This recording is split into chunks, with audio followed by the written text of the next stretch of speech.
जरा सोचिए, एक सुबह आप अपने मोहल्ले की चाय की दुकान पर जाते हैं। वो बुजुर्ग जो हमेशा चुनाव में सबसे पहले वोट डाल के आ जाता था, कह रहा है, इस बार मेरा नाम ही नहीं है वोटर लिस्ट में बेटा। ये कोई काल्पनिक कहानी नहीं है, ये आज के बिहार की हकीकत है। और हकीकत ये कह रही है कि 65 लाख वोटर यानी बिहार की आबादी का लगभग 20% अचानक वोटर लिस्ट से गायब कर दिए गए। सोचिए, 65 लाख नाम मिटा देने का मतलब क्या है। इतनी आबादी जो आज एक छोटे राज्य की पूरी मतदाता संख्या होती है। ये कोई टाइपिंग मिस्टेक नहीं, ये लोकतंत्र की पूरी किताब के पन्ने फाड़ देने जैसा है। जैसे ये मामला मीडिया और विपक्ष के जरिए उठा तो सीधा सुप्रीम कोर्ट के दरवाजे पर खटखटाए गए और कोर्ट ने जो आदेश दिया वो जितना छोटा है उतना ही गहरा असर डालने वाला है। सुप्रीम कोर्ट ने कहा 48 घंटे से 72 घंटे के भीतर बिहार की पूरी वोटर लिस्ट सार्वजनिक की जाए। मतलब अब चुनाव आयोग को वो डाटा छिपा कर रखने का हक नहीं है जो जनता का है। ये आदेश सिर्फ एक लिस्ट पब्लिक करने का नहीं है, ये उस भरोसे का है, वो वापस लाने की कोशिश है जो धीरे धीरे चुनावी प्रक्रिया से खत्म हो रहा है। कोर्ट ने ये भी साफ किया कि वोटर लिस्ट हर नागरिक के लिए पारदर्शी और उपलब्ध होनी चाहिए ताकि कोई भी अपने नाम की पुष्टि कर सके और गड़बड़ी पकड़ सके।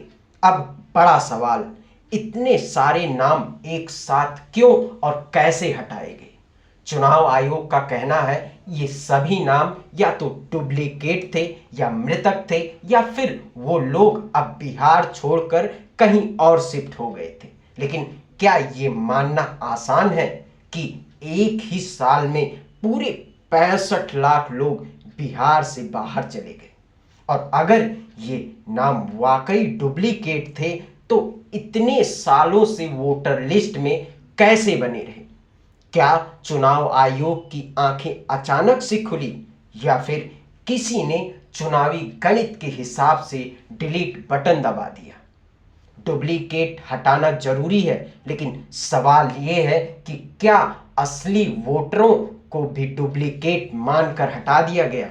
राजनीति में यह मुद्दा तुरंत विस्फोट की तरह फटा। विपक्ष खासकर आरजेडी और कांग्रेस ने आरोप लगाया ये कोई वोट किलिंग नहीं बल्कि वोट कटिंग ऑपरेशन है।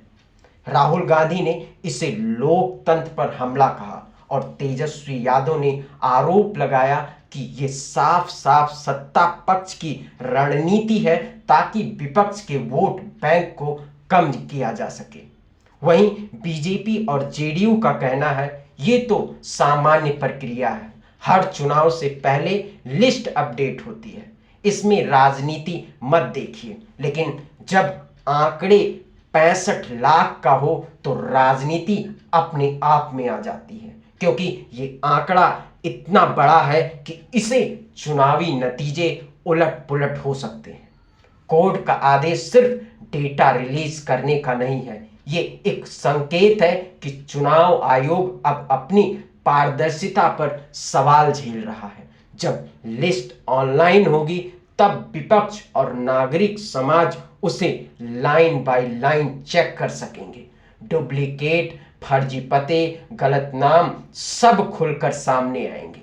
लेकिन यहां भी खतरा है, इतना बड़ा डेटा आम जनता तक पहुंच तो जाएगा, लेकिन क्या लोग उसे समझ और इस्तेमाल कर पाएंगे या फिर ये भी एक डेटा का पहाड़ बनकर सिर्फ फाइलों में दब जाएगा? अब आइए पटना से बाहर बिहार के गांव कस्बों की ओर चलते हैं। वो किसान जो हमेशा कहता था हम वोट डालने जरूर जाएंगे, अब कह रहा है नाम ही नहीं है लिस्ट में। शहर में एक लड़की है जिसने फॉर्म नंबर 6 भरकर नया वोट बनवाया था, लेकिन जब फाइल लिस्ट आई तो उसका नाम गायब। ये सिर्फ कागज की लिस्ट नहीं, ये इंसानों की पहचान है। ये लोगों के लोकतांत्रिक अधिकार का प्रमाण है। जब ये नाम मिटते हैं तो सिर्फ वोट का अधिकार नहीं जाता, उस व्यक्ति की राजनीतिक मौजूदगी भी मिट जाती है। अगर चुनाव से पहले जनता को भरोसा ही ना रहे कि उसका नाम वोटर लिस्ट में है, तो चुनाव की वैधता पर भी सवाल उठेंगे। सुप्रीम कोर्ट का आदेश इसलिए अहम है क्योंकि ये बताता है पारदर्शिता सिर्फ एक आदर्श नहीं बल्कि एक अनिवार्यता है। लेकिन असली इम्तिहान अभी बाकी है। 48 से 72 घंटे में लिस्ट पब्लिक होगी, लोग नाम चेक करेंगे और तब असली टकराव शुरू होगा। अगर वाकई लाखों नाम गलत तरीके से हटाए गए हैं तो ये सिर्फ चुनावी मुद्दा नहीं रहेगा, ये एक बड़ा संवैधानिक संकट बन जाएगा। अगर आप बिहार में हैं तो ये वक्त है सतर्क होने का। अभी से अपना नाम वोटर लिस्ट में चेक करें, क्योंकि अगर आपने चुपचाप इसे नजरअंदाज किया तो आपका अधिकार किसी और की ताकत में बदल सकता है। लोकतंत्र में सिर्फ वोट डालना नहीं, वोट के हक की रक्षा करना भी उतना ही जरूरी है, क्योंकि अगर आपका नाम लिस्ट से गायब है तो आपके पास कोई रिप्लेसमेंट वोट नहीं है।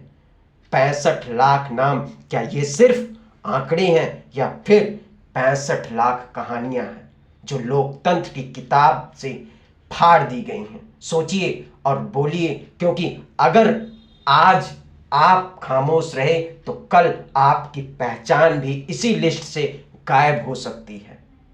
नमस्कार।